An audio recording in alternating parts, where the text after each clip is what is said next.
अभी जिस हिसाब से पूरे देश में बाढ़ से प्रभावित लोगों की सिचुएशन क्रिएट हो रही है, वो कहीं कहीं natural reasons and human made reason को भी जिम्मेदार ठहराता है। क्योंकि पंजाब, हरियाणा, उत्तराखंड, जम्मू कश्मीर के साथ नॉर्थ ईस्ट इंडिया में हद से ज्यादा बारिश हुई है, जिसका नुकसान का आंकड़ा शायद लगाया जाए तो शायद एग्जैक्टली पता ना हो पाए, लेकिन अंदाजा हो जाएगा कि नुकसान लाखों करोड़ों में हुआ है या फिर अरबों में। इस साल की भारी बारिश से प्रभावित कुछ राज्य हाईलाइटेड है, जिसमें पहले नंबर में तो पंजाब ही है। चलिए अभी इजीली समझने की कोशिश करते हैं कि कब, कहां और कैसे इन देशों में क्या नुकसान हुआ है। अगस्त 2025 में पंजाब में घनी बारिश के कारण बाढ़ आई, जिसमें 1400 से 1900 गांव पूरी तरह से प्रभावित हुए। 2.5 लाख से अधिक एकड़ की फसल पूरी तरह बर्बाद एंड डूब गई और करीब 35 लाख लोग इस बाढ़ की चपेट में आने से पूरी तरह से प्रभावित हो गए और साथ ही अपने घर, जमीन, खेत छोड़ने पर मजबूर भी हो गए। फिरोजपुर, अमृतसर, गुरदासपुर, पठानकोट, कपूरथला और इसके साथ फजीलका ये ऐसे नगर और शहर है जहां सबसे ज्यादा बाढ़ का नुकसान हुआ है।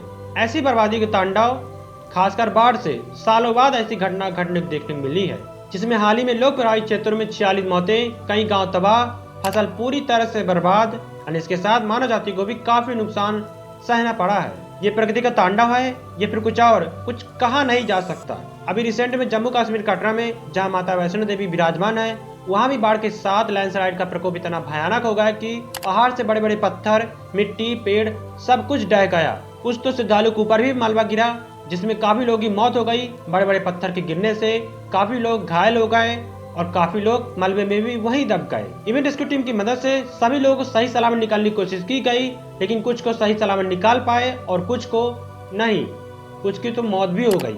ये लैंडस्लाइड इतनी खतरनाक और भयानक रही है कि अब प्रशासन ने भी साफ कह दिया है कि जब तक सिचुएशन अंडर कंट्रोल नहीं हो जाती तब तक यात्रा को वापस शुरू नहीं किया जा सकता और शायद श्रद्धालुओं को इस साल नवरात्रि में भी माता वैष्णो देवी के दर्शन करने को न मिले।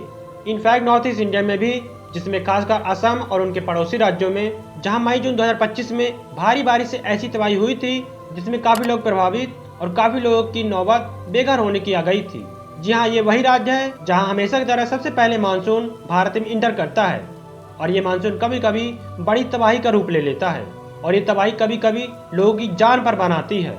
हालांकि असम में 30 लाख, अरुणाचल में 10 लाख, त्रिपुरा में 8 लाख और अन्य राज्यों में टोटल 55 लाख लोग प्रभावित हुए थे, वो भी भारी बारिश होने की वजह से बाढ़ जैसे हालात को मद्देनजर रखते हुए।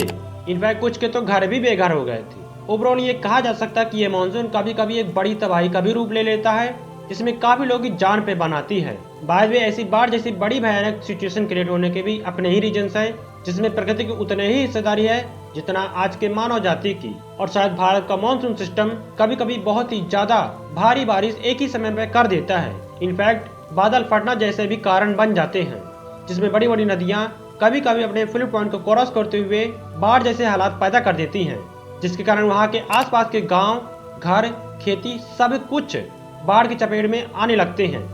एनीवे, ऐसी सिचुएशन कहीं न कहीं हमेशा क्रिएट हो ही जाती है, पता नहीं क्यों।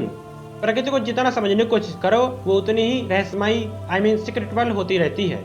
फिलहाल बाढ़ जैसे हालातों में हमारे देश के कुछ ऐसे भी लोग जो जरूरतमंदों की मदद के लिए आगे बढ़ रहे हैं और सरकार भी वहां जाकर बाढ़ पीड़ितों का जायजा ले रही है। बाद में सिचुएशन अब थोड़ा सा अंडर कंट्रोल देखने को मिल रही है।